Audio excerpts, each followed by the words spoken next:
በዚህ ሁኔታ ተስማምተን በማየቴ በጣም ደስ ብሎኛል። ወደ አንድ መስመር ያመጣን አባዬ። አዎ አባዬ ክብር ይገባዋል። እኔ የምልህ ቲና እስካሁን ታማክራለች? አዎ ያው ምንም አይነት ፍንጭ ስላልሰጧት እኔን ነው የምታማከረው። ይሁን ግን ተጠንቅቃት። እሺ። አይገርምም? እድሜዋ ረጅም ነው ደወለች። ክፉ ሰው እኮ እድሜው ረጅም ነው።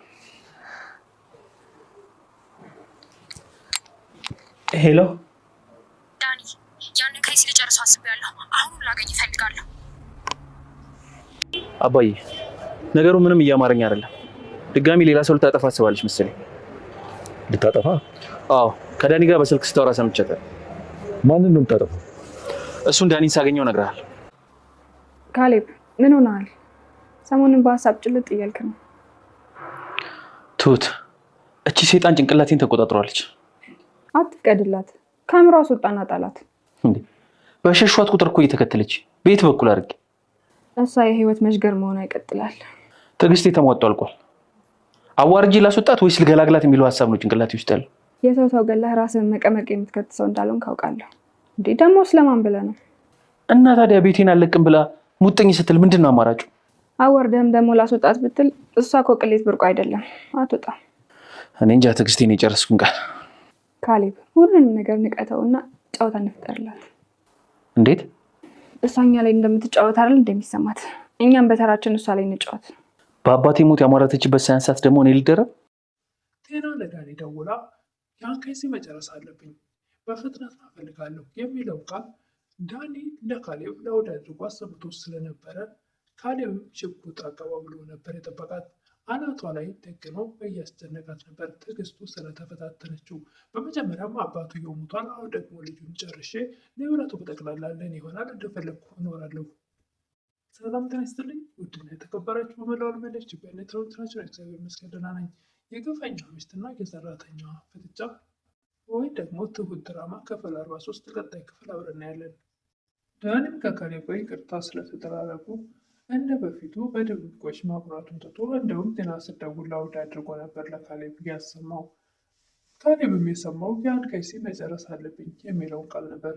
ካሌብም ጤና ወደዛ ቤት 10 ጊዜ እየመጣች አባትህን እርም አውጣ ወይ ደግሞ ለአርባ ድግስ መዘጋጀት አለብን ወይ ደግሞ ንብረቱን በስም አድርግ እያለች 10 ጊዜ የምታወራውን ነገር መስማቱን አቁሞ እንደውም ሽጉጡን አቀባብሎ ነበር የጠበቃት። ጤናም አጋቹ አባባን ገድዬዋለሁ ካላት ሰዓት ጀምሮ በተደጋጋሚ ስለዛ ቤት ንብረት መካፈል ወይም ደግሞ የካሌብ ህጋዊ ሚስት እኮ ነኝ፣ ገንዘቡን መካፈል አለብኝ፣ ወደ ስሙ እስኪያዞረው እያለች ነበር። ካልሆነም ደግሞ እሱን ገላ ንብረቱን በሙሉ ወደ ስሟ ወይም ደግሞ ለራሷ በቁጥጥሯ እንድታደርገው እያሰበች ነበር። ዳኔም አንቺ እኮ ንብረት የምትካፈዩ ልጅ መውለድ አለብሽ፣ ልጅ ስትወልዱ ነው እንጂ ሌላ የእሱ የውርስ ስለሆነ በፍጹም አንቺን አይመለከትም እያላት ነበር። ካሌብ ራሱ ሰርቶ ያፈራው ንብረት ስላልሆነ የአባቱ ንብረት የውርስ ስለሆነ ይሄ ለእሱ እንጂ ለአንቺ ሊገባ አይችልም፣ ምክንያቱም ልጅ አልወለድሽም እያለ በተደጋጋሚ እያስረዳት ነበር። ካልሆነም ታዲያ እኔ ምን ችግር አለ? የሐሰተኛ መረጃ አሰርቼ መካፈል እችላለሁ።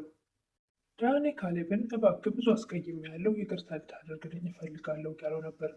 ካሌብም የሰው ልጅ የሰራው በደሉ ገብቶት ከተጸጸተ ከበቂ በላይ ነው። ካሌብ ለትሁት አይገርምሽም? ትሁት ዳኒ እኮ ይቅርታ ጠየቀኝ። ትሁትም ዳኒ እኮ ተጸጽቷል፣ እኔና አባዬንም ይቅርታ ጠይቆናል። የሰው ልጅ እንደዚህ ተጸጽቶ ይቅርታ ሲጠይቅ ደስ ይላል።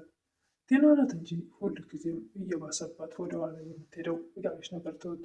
እሷማ ከዕለት ዕለት እየባሰባት ነው የመጣው፣ እኔ ባየኋት ቁጥር ነቃት ነው የሚለኝ እያለ ነበር ካሌብ። ሌላ ችግር ውስጥ እንድትገባ ስለማንፈልግ እባክህ አይተህ እንዳላየ ለፋተዋት እያለች ነበር ትሁት። አይ እኔ ትዕግስቴ ያለቀለት ምን እንደማደርግ እኔ ነኝ የማውቀው። ትሁት አባባ ጋር ውጭ ላይ ተገናኝታ አባዬ እንክብካቤ እኮ ያስፈልጋል፣ ወደ ቤት መመለስ አለብህ እያለቻቸው ነበር። እሳቸውም ወደ ቤት ከተመለስኩማ ያቺ ከይሴ በህይወት መኖሬ ታውቃለች፣ ስለዚህ በፍጹም ልመለስ አልችልም ተወቃ እያለች ነበር ትሁት። በፍጹም ጊዜው አሁን አይደለም፣ ለጥፋቷና ለበደለች የሚውሉ መቀጣት አለባት እያሉ ነበር አባባ። እና አሁን እሷን ለመበቀል ብለህ ይህን ሁሉ ጊዜ ውጭ መቆየት አለብህ እያለች ነበር ትሁት። ቅጣት ሳይሆን ጥሩ ትምህርት እሰጣታለሁ። ዳኒ ካሌብን እንደዚህ ተስማምተን በማየቴ በጣም ደስ ብሎኛል። ካሌብም እንደዚህ ያደረሰን አባዬ ነው እያለ ነበር። አዎ አባዬ በጣም ክብር ይገባዋል እያለ ነበር ዳኒ። ካሌብም ቀጠለ። እኔ የምልህ ቴና እስካሁን ታማክርሃለች? ይህን ነበር ዳኒን። ዳኒማ አዎ ሌላ የምታማክረው ስለሌላት እኔን ነው የምታማክረኝ፣ ግን ተጠንቀቃት እያለ ካሌብ ይህን እያወሩ እያለ ትደውላለች ቴና። ዳኒም አይገርምም እያነሳላት እያለ እድሜዋ ረጅም ነው ደወለ ይችላል። ክፉ ሰው እኮ እድሜው ረጅም ነው፣ በክፉ ሲያነሱት እንደዚህ ይደውላል። ዳኒም እንደወትሮው ቴና ስትደውል ወደ ውጭ ወጥቶ ተደባብቆ ማውራቱ ቀርቶ ጭራሽ ለካሌብ ላውድ አድርጎ ነበር ያሰማው።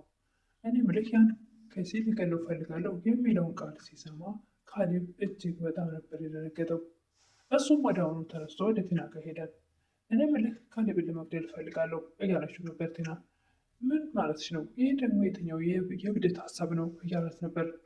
ያለበለዚያ ንብረቱን ደግሞ ማካፈል አለብኝ፣ የሰማንያ ሚስት እስከሆንኩ ድረስ ንብረቱን ማካፈል አለብኝ። ቤቱን ንብረቱን ወደ ስሙ ያዞርና አንቺ እኮ ንብረት ለመካፈል ልጅ መውለድ አለብሽ እያለ ነበር ዳኒ። እና ልጅ ታዲያ ካንተ ወልጄ ያንተ ነው እለዋለሁ። ካሌብም ከአባባ ጋር ውጭ ተገናኝቶ አባዬ ነገሩ እያማረኝ አይደለም፣ ደግሞ አሁን ሌላ ሰው ለማጥፋት እያሰበች ነው ያለ ነበረ። አባባ ማንን ደግሞ ልገል ፈለገች እያሉ ነበር። እሱን አላወኩም፣ ግን ከዳኒ ጋር በስልክ ስታወራ ሰምቻለሁ። አሁን ደግሞ ድጋሚ ዳኒ ሳገኘው እነግርሃለሁ። አሁን ላይ ግን ማንን እንደሆነ አላወኩም። ዳኒም ለትሁት ካሌብን እንድጠነቀቅ መናገር አለብን፣ ቴና ካሌብን እገድላለሁ እያለች ወስና ተነስታለች እያለ ነበረ። ትሁትም በፍጹም ከነገርነውማ በቅድሚያ እሱ ይገድላትና ሌላ ወንጀል ውስጥ እንገባለን፣ ስለዚህ ማወቅ የለበትም። ዳኒም ኤደንን አግኝቶ ይቅርታ እንድታደርግለት እየጠየቃት ነበር። ኤደን ግን በፍጹም ይቅርታ ልታደርግለት ፈቃደኛ አልነበረችም። እህቴ ናት ብሎ የነገራት ቴና እሷ ደግሞ በተቃራኒ ፍቅረኛ ሆና ስላገኘች በጣም ልቧ ስለደማ ወይም ደግሞ ልቧ ስለቆሰለ ወይም ደግሞ ስላዘነች በፍጹም ይቅርታ ለማድረግ ወይም ይቅርታ የሚያደርግ ልብ እንደሌላት ታሳውቀዋለች። ግን ደግሞ አባባን እንደዛ መስዋዕትነት ከፍሎ አባባን ከችግር እንዳወጣው ስላወቀች በዚህ ደግሞ በጣም እያደነቀችው ነበር። ዳኒም አባባን ከኤደን ጋር እንዳስታርቀው እየጠየቀ ነበር። አባባም ያው አጠገብህ ያለች አይደል ለምን እሷን አትጠይቃትም እያሉት ነበር። እሱም እሷማ እኔንማ እምቢ አለችኝ እያለ ነበረ። እሳቸውም ባላመነችበት ነገር እኔ ጣልቃ መግባት የለብኝም፣ እናንተ ናችሁ መፍታት ያለባችሁ። ትሁት ለካሌብ ቴና እሷ እንደቀለደችብን እኛም መቀለድ አለብን እያለችው ነበር። በድራማ መልክ እኛ እንቀልድባት እያለችው ነበር። ካሌብ ግን በፍጹም ትዕግስቱ ስላለቀ ሲጉጥ አቀባብሎ ነበር እየጠበቃት የነበረው። ቴናም ወደ ቤት ስትመጣ የኔ ጌታ ብላ ልታቀፍ ስትሞክር ጌታሽን እዛው ፈልጊ ብሎ ሽጉጡን ላይዋ ላይ ደቅኖ እባክህ ከላይ ላይ አንሳልኝ እያለች መንፈሷ ተጨንቆ እንግዲህ የዛሬው ቪዲዮ ያለቀው እዚህ ላይ ነው። ካሌብ ጨክኖ ይታኩስባታል ወይስ ደግሞ ወይ ዳኒ ወይ ትሁት ይደርሱላት ይሆን? እሱን በቀጣይ የምናየው ይሆናል። ለምታበረታቱኝ እህቶቼ ምስጋና ከልብ ነው። አዲስ የሆናችሁ ደግሞ ሰብስክራይብ እያደረጋችሁ አበረታቱኝ እላለሁ። አመሰግናለሁ።